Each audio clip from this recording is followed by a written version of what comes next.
Welcome to the NASDDDS 2020 Virtual Directors Forum. This is a session titled Level Up Using Data to Improve Social Determinants of Health Before, During, and After COVID-19.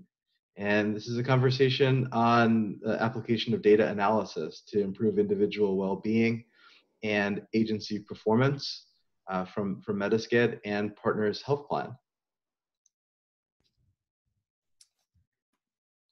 And I'd like to introduce the presenters first, Carrie Delaney. Sure. Hi, everyone. I'm Carrie Delaney. I am the CEO of Partners Health Plan in New York. I know some of you from my prior life working in New York State government. I just actually saw Joanne Lamphere come on, former colleague of mine.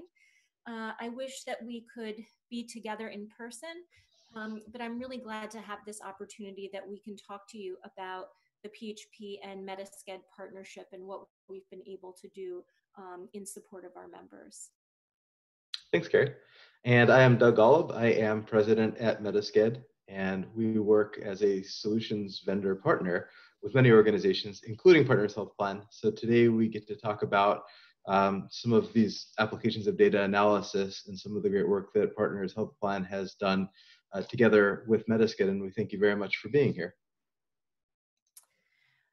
So, you know, as Doug said, we want to talk today about how we've been able to bring data and data analysis to bear in support of our members in ways that are very interesting, I think, and unique.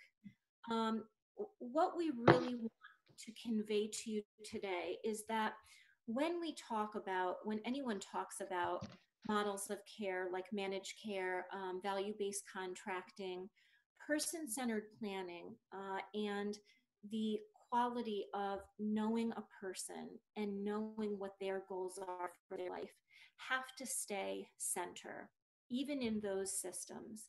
And Partners Health Plan and what we've been able to do, we'll talk with you about for a few minutes, how we've tried to do that and maintain that individual focus, that quality of life focus. A whole person customized approach to services has to be adopted using data and supported by financial models that really allow for customized and individualized supports. We know that we need to maximize resources and address those social determinants of health that are really challenging for people with IDD and have for many years contributed to the disparities in health that are well known for people with IDD. So today we'll be walking through those social determinants of health and their applications in the disability space. We'll also be looking at some data findings from Partners Health Plan that help improve the social determinants of health to improve quality of care and outcomes. It wouldn't be 2020 if we didn't have a conversation about COVID and how particularly relevant the work that Partners Health Plan has done to the health, welfare, safety, and outcomes for the individuals they support. And we'll be looking at some best practices on how to measure, monitor, and improve those outcomes and quality. Okay, so just a little bit about Partners Health Plan. We are the first FIDA plan, fully integrated duals plan for people with IDD in the country. We're the first, and I believe we're still the only. We cover adults 21 years and over with IDD who are duals, Medicare and Medicaid, living in the New York City metropolitan area. As a managed care plan, we operate a model of care that includes licensed professionals overseeing care coordination and authorization of services. We integrate medical, behavioral health, long-term support services, equipment, therapies, and social supports, all behind a person's life plan and helping them maximize their skills and their talents and achieve their goals. We look at things like medication regimens, discharge planning, claims data, pattern analysis, anticipating outcomes, and we try to look at proactive approaches to say, what are the ways that someone's health issues, dental issues, etc., impact their quality of life? And what can we, with our IDD providers, residential providers, and day providers, do to help address some of those issues that are so critical to each person's well-being and overall health? And from Metasced way back when we used to stand like this, we don't do that anymore. We help drive efficiencies that improve lives, improve outcomes, improve efficiencies across the human services space. And so some of the tools behind the outcomes that Partners Health Plan has been able to show through some of the methods they've implemented are running on Metasced platforms, as well as some of the data analysis that we'll be looking at today. So we start with a conversation on the social determinants of health. Specifically that for the general population, for adults with disabilities, they are about 4 times more likely to report their health to be fair or poor than people without disabilities. And physical health is just one part, but when you look at the total overall well-being, there are not the same similar models for the IDD population. And so Partners Health Plan, looking at the data, is in a way able to extend some of the research that's been done to the IDD population to make some of that available during today's conversation. And so for those of you that are familiar with the diagram on the left, it comes from the Institute for Clinical Systems Improvement. There are several domain areas for the social determinants of health: socioeconomic factors, physical, health behaviors, and health care. And when we focus on an IDD population, there are a lot of common elements. There are a lot of elements that require additional zooming in to understand. And so some of those critical social determinant of health areas of focus for individuals with IDD certainly also include employment, community integration, access to health care, advocacy and health literacy, and housing. And what we do today is take this person you see here on the left and from head to toe or toe to head, look at the person in a holistic way through the model of care, through the lens of Partners Health Plan, through the data to show ways that the holistic supports around a person help with overall outcomes. Community health and the social determinants of health. One of the major ways that that health plans can help, that services and supports can help, is helping to integrate those resources that are available. So in the top left of this presentation today, as we are making our way through leveling up through the person, we talk about which of the social determinant of health domains we're going through. So for example, access to healthcare. And through the conversation around providing access through community-based organizations, through other connections to natural supports, primary care, public health, specialty care, residential, and beyond, we see how it all does come together around a person. The tools used come from Metasced, and so across Partners Health Plan, the individuals enrolled in the FIDA IDD plan all use the same data structures. Everyone has unique person-centered goals, supports, and tasks, but the tools that they're using are the same, so that the data that is collected is able to be used both at an individual level and at a population level. So information that we're taking a look at, from hospitalizations to success with goals to other health measures, it's stored and used consistently across the population. Further, there's a portal that we'll be talking about that opens up a window to individuals, their families, their providers, circles of support, to be able to have that integrated care on a common electronic platform. So some of the things that PHP is doing, supporting social determinants of health, and I just want to step back for a minute and talk a little bit about how our care management works. Each person is assigned a care manager who is a licensed professional, and a care coordinator who helps them and works with them on their day-to-day needs. Each person gets a customized life plan that addresses all of the different areas of need, including healthcare, behavioral health needs, residential support needs. And what our care managers try to do is be that link between the healthcare system and the adult service system that so often is missing. So one of our quality initiatives is having our care managers ensure that preventative care screenings and tests are accomplished and are happening on time and when they're supposed to. So for example, a care manager might get involved in speaking with the residential staff at a residence about how to get someone to an appointment for mammography, for example.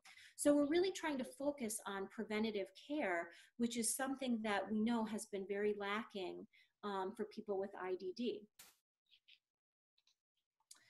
We also make use of a clinical pharmacist who looks at medications that our members are on, flags for physicians drug-on-drug interactions, non-adherence, and any FDA warnings or side effects that are happening that may be manifesting as behavioral challenges at a residential or a day program. We also have a gaps in care report that is shared with providers to identify the need for health screenings like the A1C test, the eye exams, colorectal cancer screenings, mammogram. And again, we really work with either that person themselves, their family, their staff, whoever can help get them to those appointments and those follow-ups and ensure that the doctor's orders are carried out. We focus on being a support in helping that happen. We also have targeted initiatives to minimize readmissions. So for people who have been released from the hospital, we provide intensive follow along and follow up using our care management model and making sure that for individuals recently discharged, we have a very intensive focus and work with them in those critical few days and weeks after they leave the hospital setting. Telemedicine is something that we offer and make available to all of our members. We provide the necessary instruments, the pulse ox, the thermometers, stethoscopes, and importantly, we provide a real-time 24/7 link to an emergency room physician. One of the things that we've looked at very carefully is our ER utilization. What are people going to the ERs for? What's happening? Could any of that have been supported at home under the care of a licensed physician and keep that person out of the ER where they're so much more likely to be admitted and suffer adverse outcomes, catching other diseases, etc. So really trying to keep people at home who can be served at home. We also use data-driven decision-making. We're going to talk in a few minutes about a UTI initiative that we have and that we are doing right now, where we work with residential providers to say, what are some of the first things that you might notice about someone who might be going in the direction of having a UTI? What can you watch out for? The same, working with parents who have adult children at home and working with individuals living independently to say, you know, if you're just not feeling right, here's what you should do, and here are some things you should consider. And the care manager sits on top of all of that, helping to make sure that our members and their families and our providers are educated on how to do some of these initiatives and how to use the tools that are necessary to monitor. Provider education and communication. As of right now, we are the only managed care plan in New York State that offers IDD services, so residential and day habilitation, employment, etc. And we found that it's very important for our providers who are some still operating in a fee-for-service model, the vast majority actually are still operating in fee-for-service, to really help them along and understand what it means to interact with a managed care company. And we are provider-led. We were founded by IDD providers. We've always tried to maintain that focus on supporting our providers in managed care, helping them to understand things from billing to the role of our care managers. We do on-site visits, and we collaborate with our providers on our quality initiatives. We do weekly case rounds that include our medical director, clinical pharmacist, and care managers. They review every single individual who is inpatient, look at their care, look at their diagnosis, look at recommendations for discharge or for follow-up. And our medical director really gets involved with the hospital physicians where we believe there's something that needs to be considered, or making sure that that person is getting the best possible care and tests that they may need. And finally, I mentioned our clinical pharmacist review. We do medication review post-discharge. So when someone is leaving the hospital, we do polypharmacy medication review, where we take a dedicated and focused view of people that are taking more than 5 different medications to make sure that they're interacting properly. And we look at statin adherence for diabetes and cardiovascular conditions.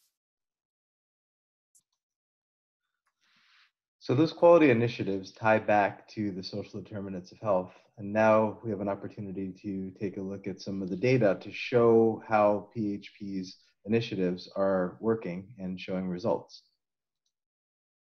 So we start by describing the population at PHP a little bit. PHP serves 9 counties in the New York City area. PHP, being a FIDA, does require the enrollee to be 21 years of age to enroll. Therefore, the average age of the PHP enrollee is expected, and it is, slightly older than the average US citizen. So it does skew. The average age is 52, which also, knowing the population that PHP serves, helps to put in place a model of care that is appropriate for membership that has demographics that look like this. In addition, PHP's population does have a large residential representation.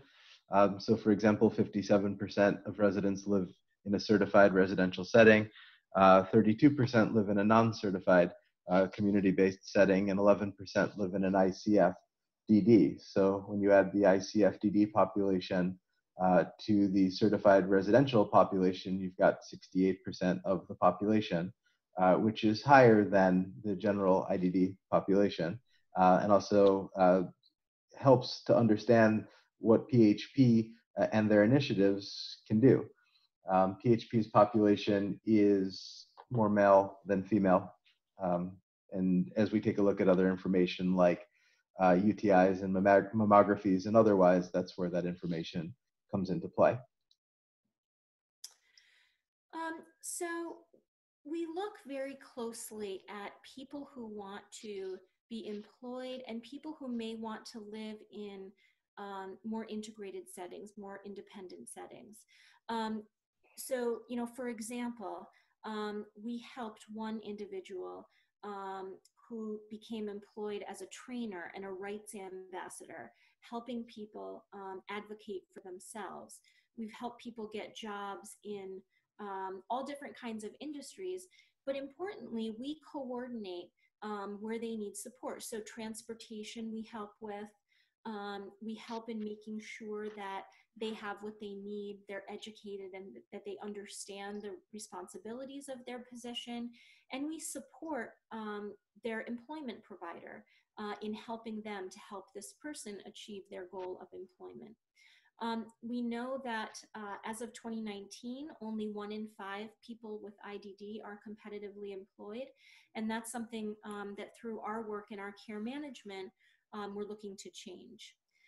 With respect to living situations, we have really tried to be member-led in this area, and really talk to people about what their goals are, where they're looking to be, what they want their life to look like. Do they want to live in an apartment? Do they want to be independent? Do they want to live with friends? And from that, we work one-on-one with providers to help make those goals a reality. And one of the interesting things and nice things is that we have some flexibility in being able to do so and being able to customize models of care really around what an individual's goals are for their life. We're all familiar with the triple aim of improving outcomes, improving care, reducing costs. So this is a slide about the third item on costs. It's probably not a surprise to anyone on this call that the overall cost for individuals in ICFs is almost double those that live in certified group homes, which is almost double those that live in non-certified community-based settings. PHP is in the unique position of literally processing and paying all of those claims for their DD waiver or ICF, depending on the person, services, for medical services, and for managed long-term care services. And what we find here when we look at the breakdown of the cost is where it gets interesting as well.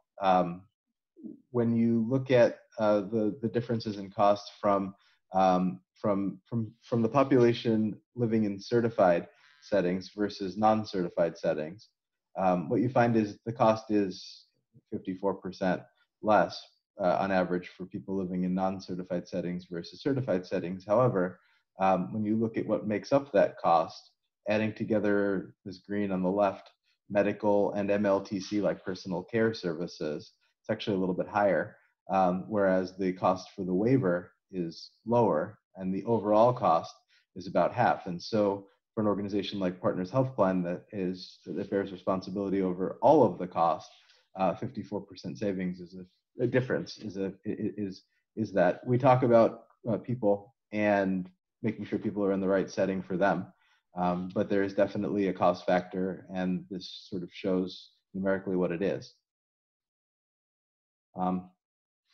Partners Health Plan has been successful in helping many people move to more integrated settings. Partners Health Plan also has people that move to less integrated settings when they have a health need or otherwise to do so. With an aging population, that happens. And so this chart sort of shows down along the left side here, for the people that have moved, what was their original setting and what setting did they move to.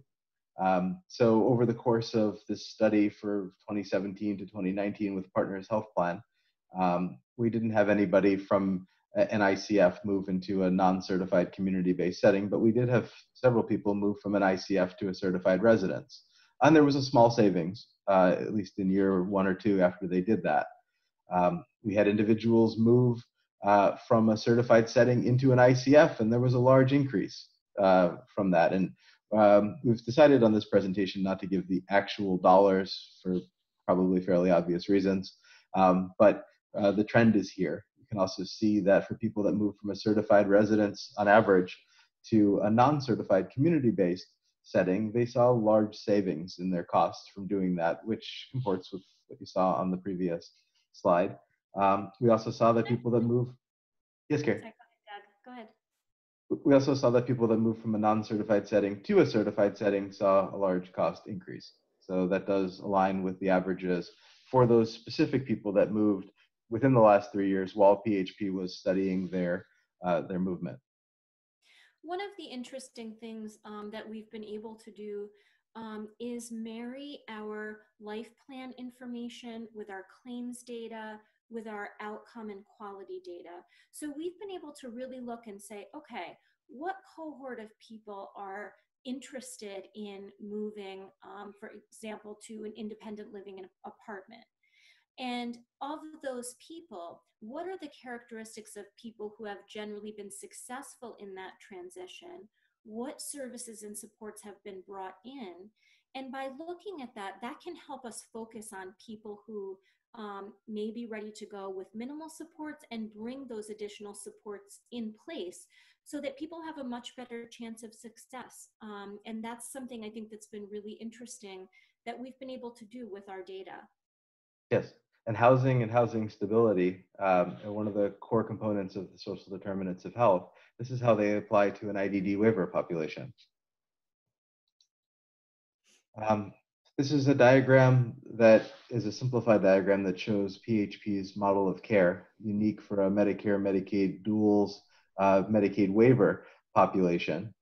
Just showing how a new member enrolls, joins the plan, receives a care manager, and completes an assessment called the It's All About Me assessment, which is unique for this population in New York. And through that assessment, assessment summary, that's done within 30 days. They then stratify individuals based on an algorithm that PHP has created with several factors, including health needs and residential setting and others. And they develop a life plan. A life plan is the individualized service plan that is a lot more and contains a lot of information for each individual. It's linked up with this assessment and it automatically populates it. So there are thousands of data points come across consistently to be able to develop a person-centered life plan that is the plan that the individual chooses. The individual has the last word. The individual selects the people on their interdisciplinary team, and Partners Health Plan works with its resources and the individual to develop that plan. Partners Health Plan also follows utilization management requirements for the services that it requires under the state that it operates in addition to going above and beyond. And as that life plan is implemented and distributed, it continues to be monitored ongoing on a semi-annual basis and continues to be to meet the needs of that person and any changes in status for that person throughout their time with Partners Health Plan.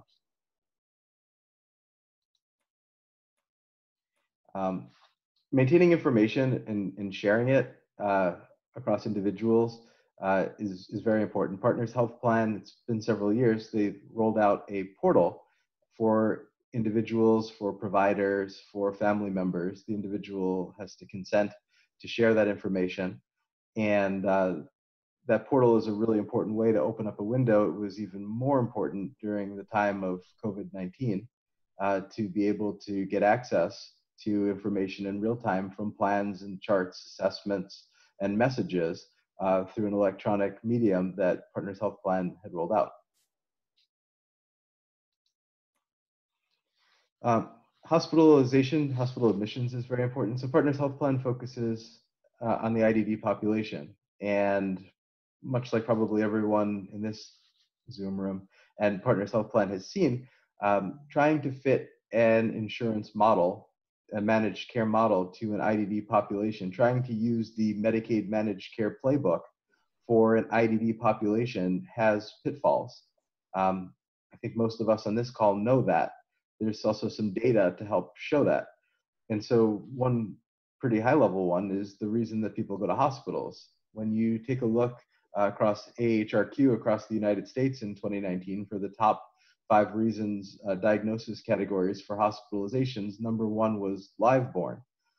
Probably doesn't surprise anybody in this room, unfortunately, that didn't even make a top 10 list for PHP's population. And when you are using the managed care playbook to design policies, utilization management, risk, other plans, you have to know your population to be able to support them in the way that people choose. And so understanding that septicemia is a top reason for anyone, but aspiration pneumonia is yet another number 2 reason for PHP's population to be hospitalized, and it doesn't make a high list at all across the overall Medicaid population. So certain protocol, like for example, in the planning process to identify people that are at choke risks or other needs for certain diets are incredibly important because the data shows us it's the number 2 reason people are ending up in the hospital. The number 4 reason people are ending up in the hospital is urinary tract infections, which does not look exactly the same as the general population. Similarly, epilepsy and convulsions. So knowing these are the drivers behind hospitalizations, knowing that PHP is trying to prevent hospitalizations and trying to best design protocol to help their members, knowing their members and knowing what makes the IDD managed care population different than the Medicaid managed care population is incredibly important to being able to support people.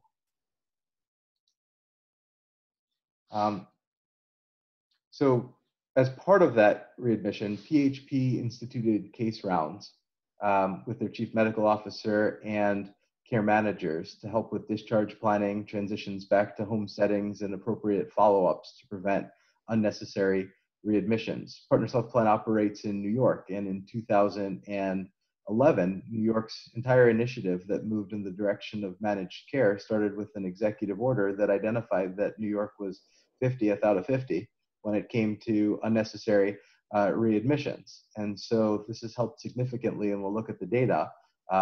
Partners Health Plan is not fully responsible for improving the data in the state, but they are responsible across the population that PHP supports, and have absolutely seen a lower percentage of people readmitted to the hospital at PHP than the national average because of this high intensity care management, and that improves patient care and patient satisfaction.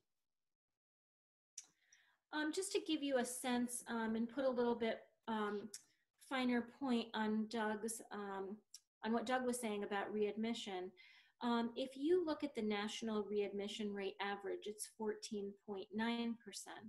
If you look at New York, it's 15.5%. Well, for Partners Health Plan in 2019, we had a 12% readmission rate.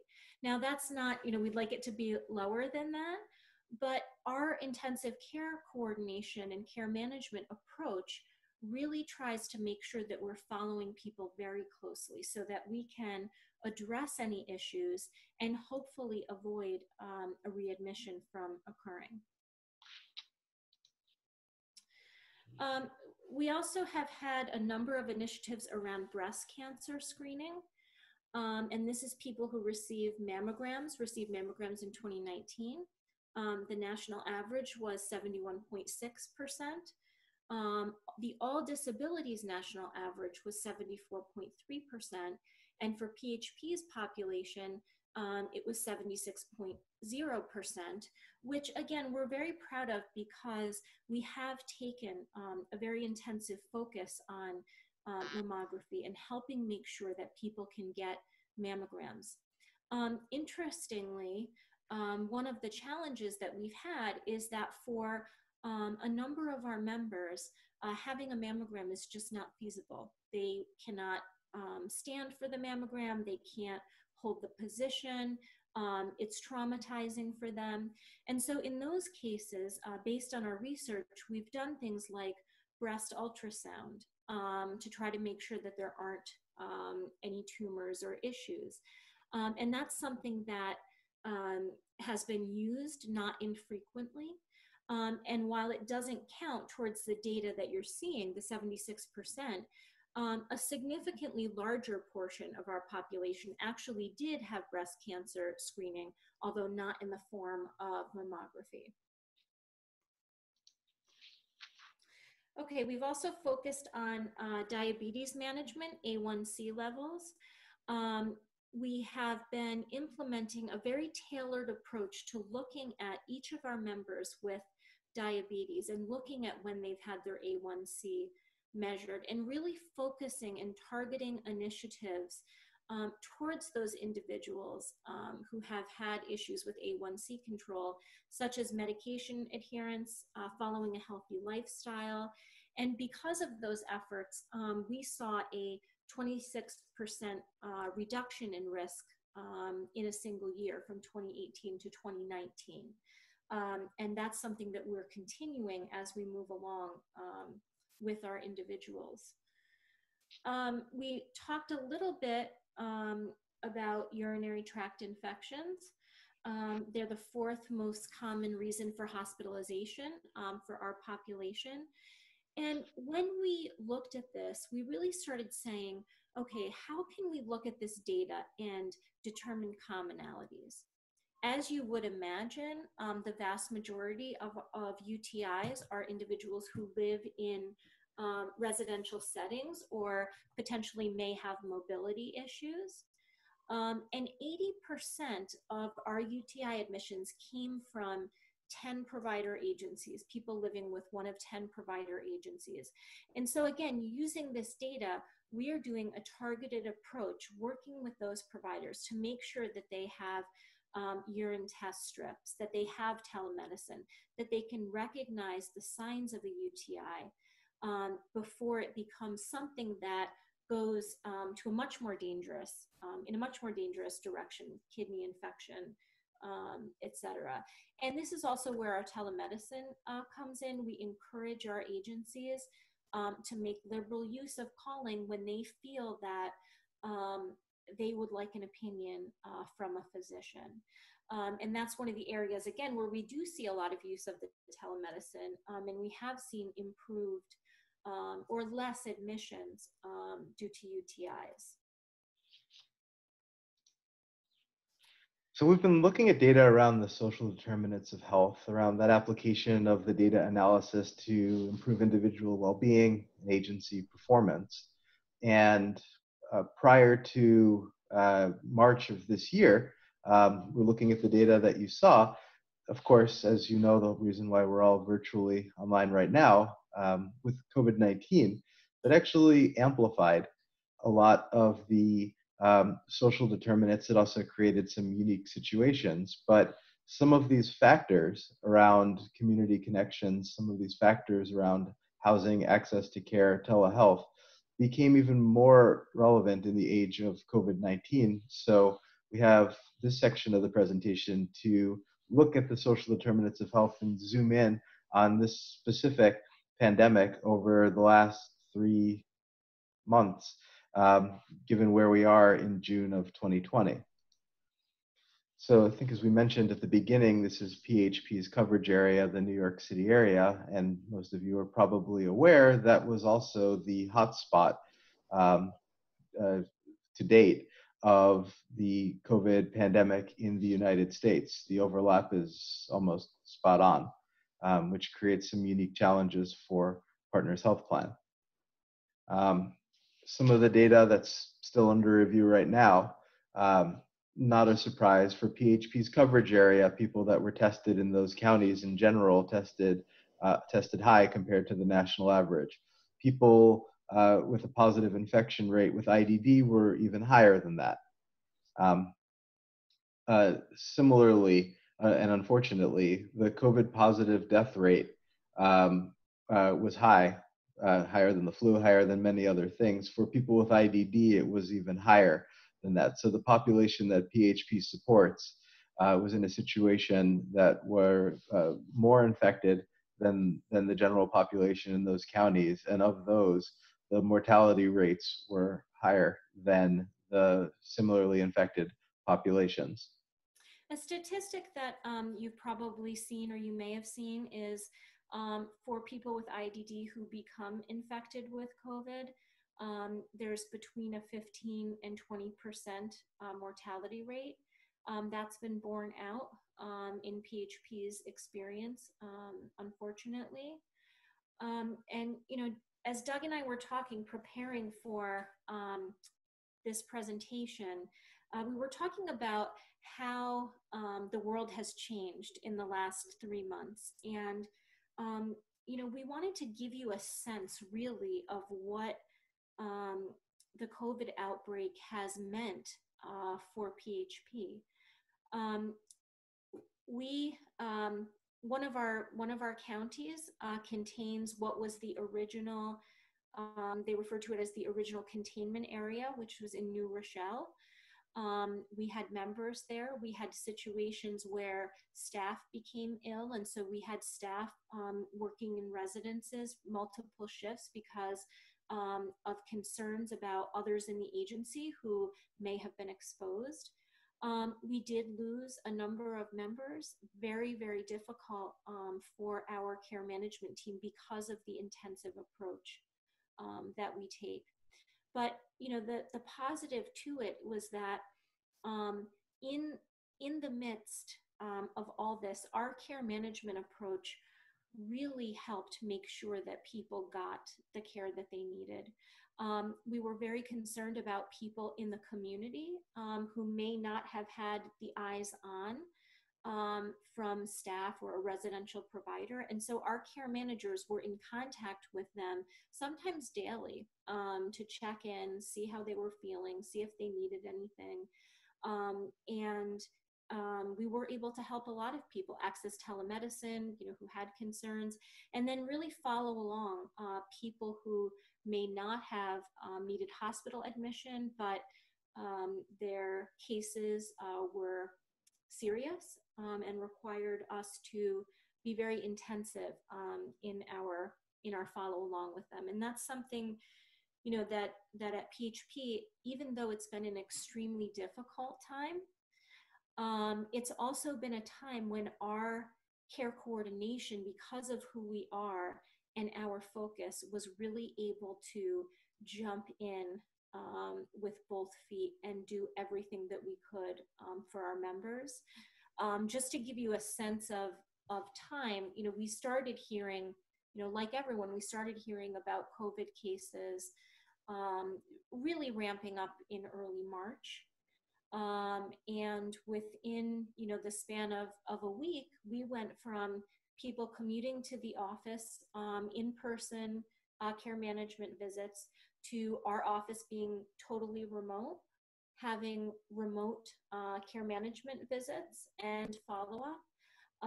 And shortly thereafter, government decided that day habs would close, group day programs would close, and we were able to, in real time, very quickly be right there with our members and their families in what was a very difficult time for them. So, one of the things I think that we've taken out of this is the value of our higher touch care management on marrying what's happening with that person's health, their residential provider, and really supporting that person and their family.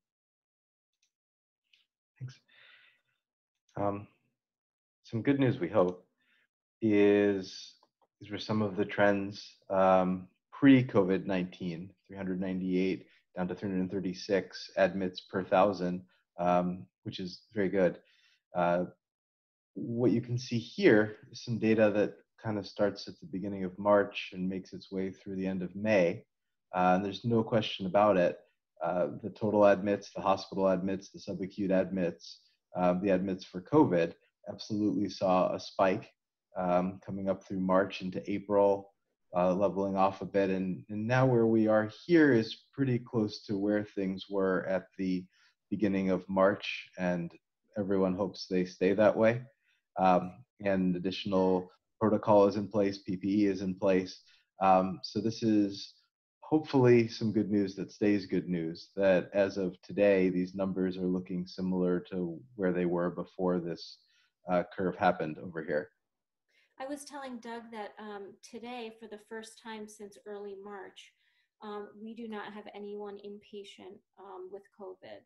So that's very positive, and we've come a long way. But like everyone else, we aren't sure where things are going, and so we're taking every lesson learned and making sure that if there's another round, another wave, we've learned every lesson that we can in support of our members. Telehealth was also extremely helpful during this time. And as you can see, some of the data for people that live in community-based, non-certified settings, the difference in calls here for people that were able to be observed in place in March versus April, obviously the big spike there, those that were transferred to the ER. Similarly, as we can see here, in March versus April, those that live in certified settings, those that were able to be observed in place versus transferred to the ER, we see some significant numbers. Without telehealth, these blue bars likely would have been significantly more orange. And so that was incredibly helpful before, during, and after COVID. We also see here in New York, across the state, for the population that's supported, about 30% of individuals live in certified settings. Um, those certified settings absolutely saw higher rates of infection and therefore, unfortunately, mortality rates than people living in non-certified settings.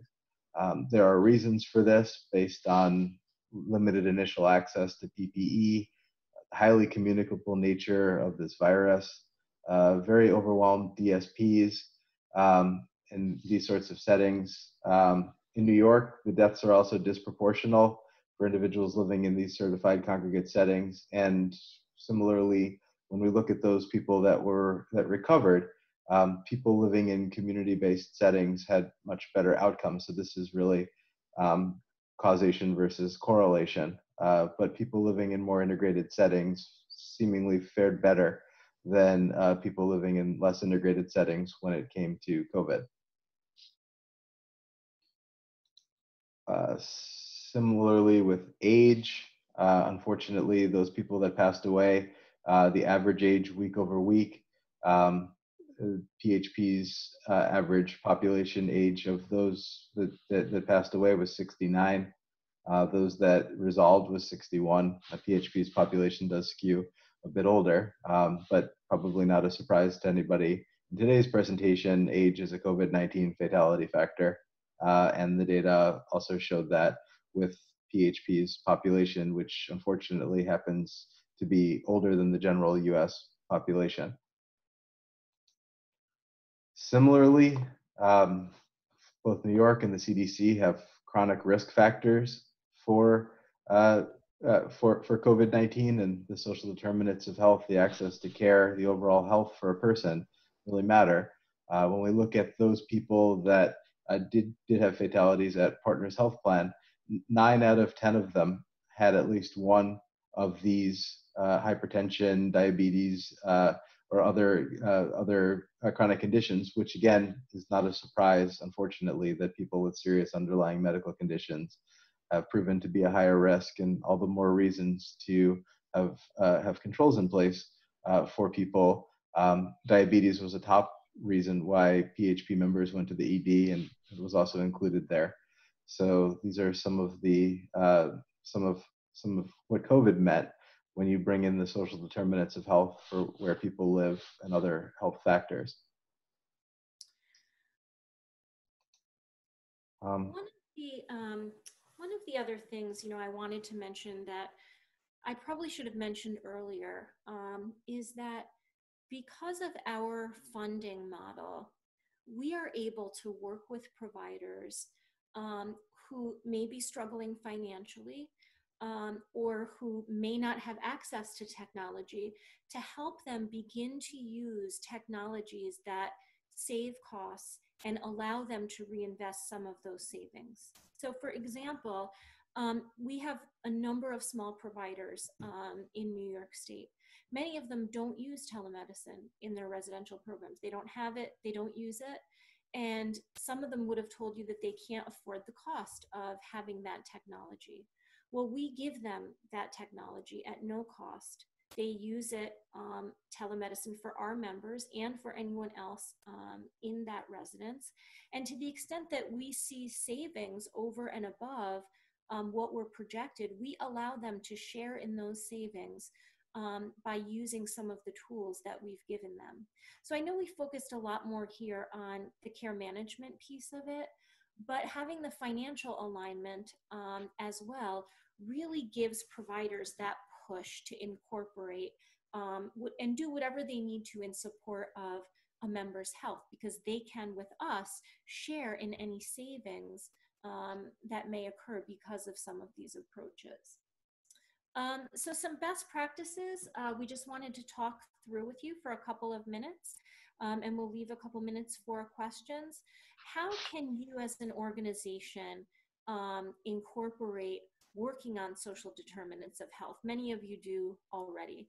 Making person-centeredness your foundation. Of course, person-centered planning has to be the foundation of everything that we're doing.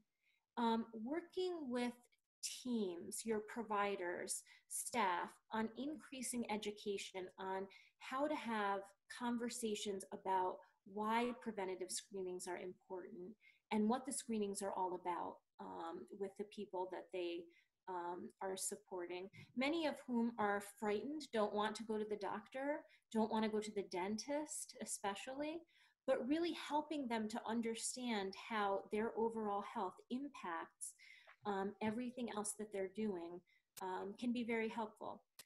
Thinking outside the box, exploring creative methods to heighten the ability to achieve more quality outcomes, something that we've done, breast ultrasounds in lieu of mammograms. Tying to national quality standards. As a plan, we are required to do HEDIS, and we do HEDIS each year.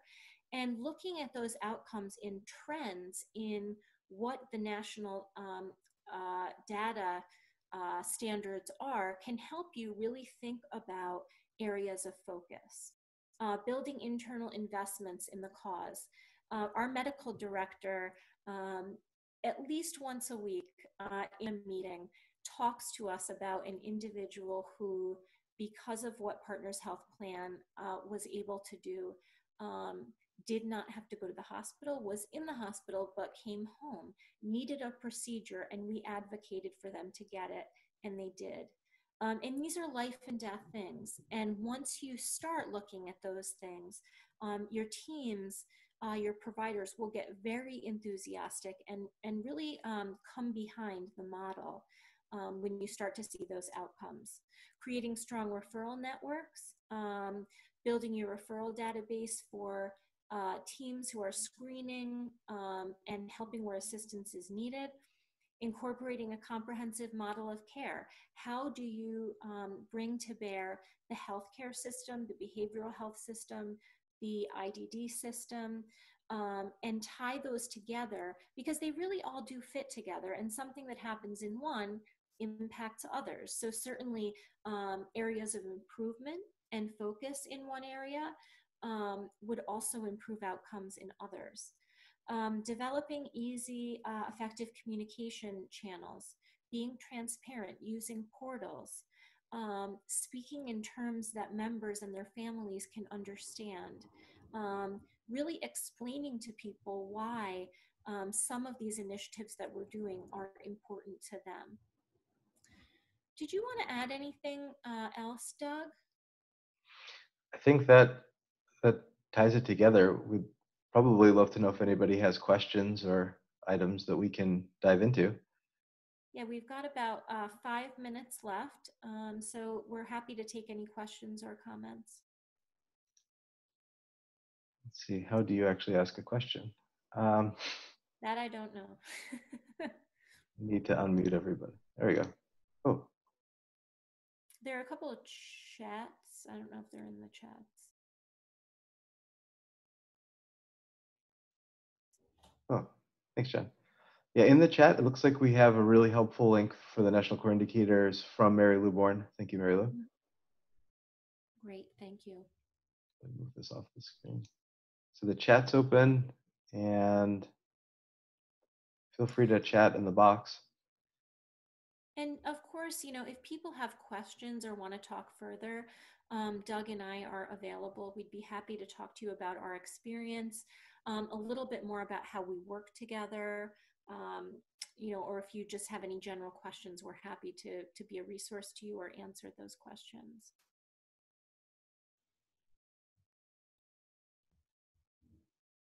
All right. All right, if anybody's typing, well, we will go ahead and close. Thank you very much for having us today. It's been exciting to talk with you about what we're doing, and I hope that you all stay safe and healthy and enjoy the rest of the conference. thank you. Thank you, everyone.